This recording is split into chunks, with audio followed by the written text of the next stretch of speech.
সফরে চলে যাচ্ছি, তাদের কাছ থেকে বিস্তারিত জানবো। সেখানে লিমন, সফরে তো গতকাল বাংলাদেশ ব্যাংকের সাথে সমাপনী বৈঠক করেছে আইএমএফ-এর প্রতিনিধি দল। তৃতীয় কিস্তির বিষয়ে কতটা আশাবাদী বাংলাদেশ?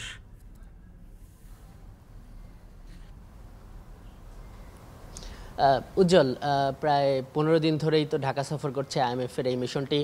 আমরা এই মিশনে বাংলাদেশ পক্ষের অনেকগুলো বিভাগ, অনেকগুলো দপ্তরের কর্মকর্তা, অনেকগুলো উইংয়ের কর্মকর্তাদের সঙ্গে তারা বসেছে এবং খুঁটিনাটি তারা জেনেছে বাংলাদেশের এই ঋণ পেতে যে শর্ত কিংবা যে সংস্কারের কথাগুলো ছিল, যে সেগুলো কতটা বাস্তবায়ন করেছে।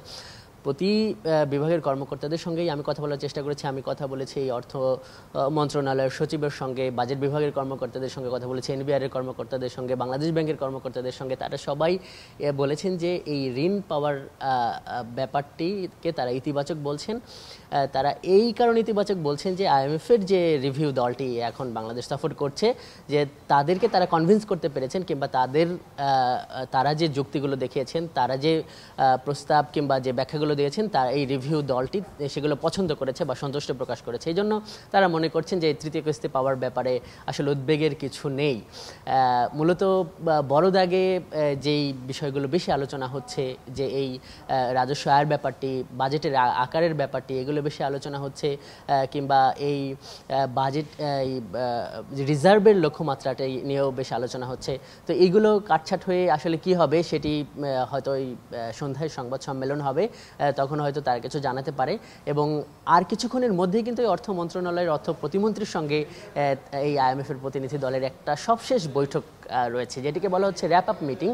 তো তখন এই মিটিংটা শেষ হওয়ার পর ওই প্রতিমন্ত্রীকে আমরা কিন্তু জানতে চাইবো যে আইএমএফ-এর পারদে আসলে বাংলাদেশের স্বাস্থ্য কতটা ভালো। এছাড়া সাংবাদিকরাও অপেক্ষায় আছে যে বিকেলে যেহেতু এই দলটি প্রথমবারের মতো বা শেষবারের মতো গণমাধ্যমের সঙ্গে কথা বলবে, তারা আসলে এই ঋণ পাওয়ার ব্যাপারটির বাইরেও যেহেতু অনেকগুলো সূচকে তারা এই অর্থনীতির মানটা বিবেচনা করছে এই 15 দিন ধরে, সেই জায়গায় কেমন দেখলো তারা কিংবা কি পরামর্শ দিয়ে গেল এগুলো। আর প্রক্রিয়াটা হলো যে এই দলটি কিন্তু আইএমএফ-এর এই প্রধান দপ্তরে আবার ফেরত যাবে।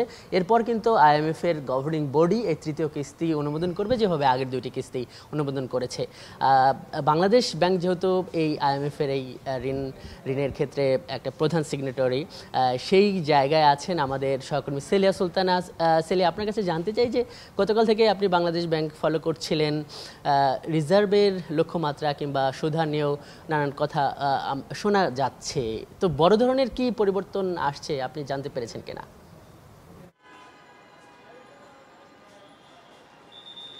এর মধ্যে যেটি আপনারা জানেন যে গতকাল যে সমাপনী বৈঠকটি অনুষ্ঠিত হয়েছে বাংলাদেশ ব্যাংকের সাথে আইএমএফ-এর, সেখানে বাংলাদেশ থেকে প্রস্তাব করা হয়েছে 1800 কোটি ডলারের যে রিজার্ভের লক্ষ্যমাত্রা পুনরায় নির্ধারণ করার জন্য কমিয়ে নিয়ে এসে, এবং একই সঙ্গে কিন্তু করের ক্ষেত্রেও কিন্তু কমিয়ে নিয়ে আসা এবং সংশোধনী করার প্রস্তাব করেছে, এবং দুপক্ষই কিন্তু সেটি বলা যেতে পারে বাংলাদেশের যে অনুরোধ সেটি মেনে নিয়েছে আইএমএফ। এই জায়গাটিতে যদি বলতে হয়, রাজস্ব এবং রিজার্ভ কিন্তু সবচেয়ে বেশি গুরুত্বপূর্ণ। আপনারা জানেন যে ওয়ার্ল্ড ব্যাংক অথবা এডিবি যে ধরনের জায়গাগুলোতে ঋণ দিয়ে থাকে, আইএমএফের বিষয়টি কিন্তু পুরোটাই বাংলাদেশ ব্যাংক এবং বাংলাদেশ ব্যাংকের গভর্নর কিন্তু এটার জন্য ঋণ গ্রহীতা হয়ে থাকেন, এবং তার সক্ষমতা, তার যে জায়গাটি রয়েছে সেটির উপর নির্ভর করে যে ঋণ পাওয়া এবং না পাওয়ার বিষয়টি। এই জায়গাটিতে যে শর্তগুলো আসলে দেওয়া হয়, বিশেষ করে আইএমএফ যে বিষয়টি নিয়ে কাজ করে সেটি হচ্ছে ব্যালেন্স অফ পেমেন্ট, এবং একটি দেশের যে ব্যালেন্স অফ পেমেন্ট, বিশেষ করে যদি বলতে হয় যে আমদানি রপ্তানির যে জায়গাগুলো রয়েছে সেটির সাথে যেমন ব্যালেন্স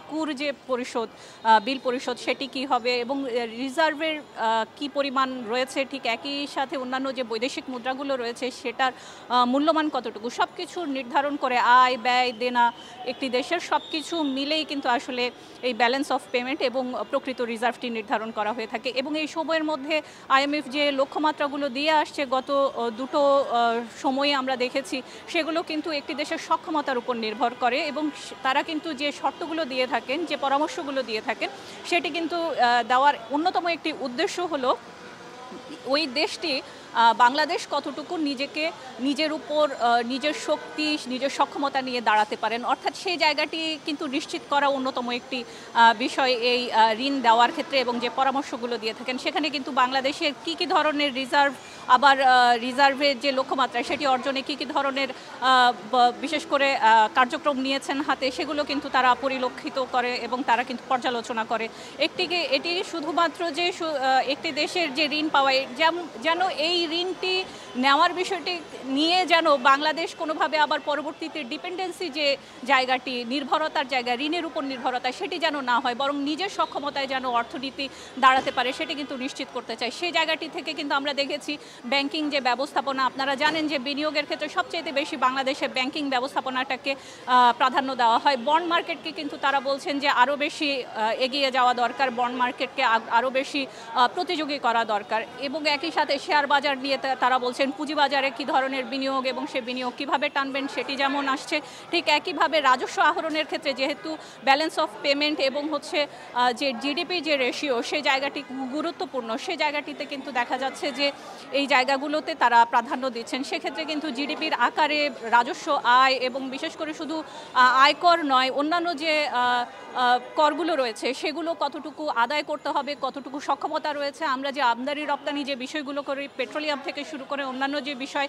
আমাদের প্রয়োজনগুলো কি, সেটার জন্য আমাদের কি কি সক্ষমতা বাড়ানো প্রয়োজন, অর্থপাচার বন্ধ রোধ, এই বিষয়গুলো কিন্তু বারবার আসছে। এবং তারা কিন্তু এবার বাংলাদেশে যে ব্যাংক একীভূতকরণ নিয়ে কিন্তু তারা বলেছেন সেটি যেন আন্তর্জাতিক মানের হয়। আজ কিন্তু সুদের হারও হয়তো বাজারে ছেড়ে দেওয়া হতে পারে।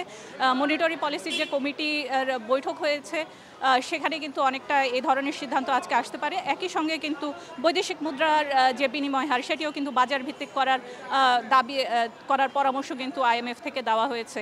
এই ছিল মূলত আজকে আমার কাছে বাংলাদেশ ব্যাংক থেকে আইএমএফের যে পরামর্শগুলো আছে, গতকাল যে সমাপনী যে বৈঠক হয়েছে তার পরবর্তীতে কী কী ধরনের বিষয়গুলো আসলে সামনে আসতে পারে, কর গ্রহণ থেকে অন্যান্য বিষয়, তার সর্বশেষ।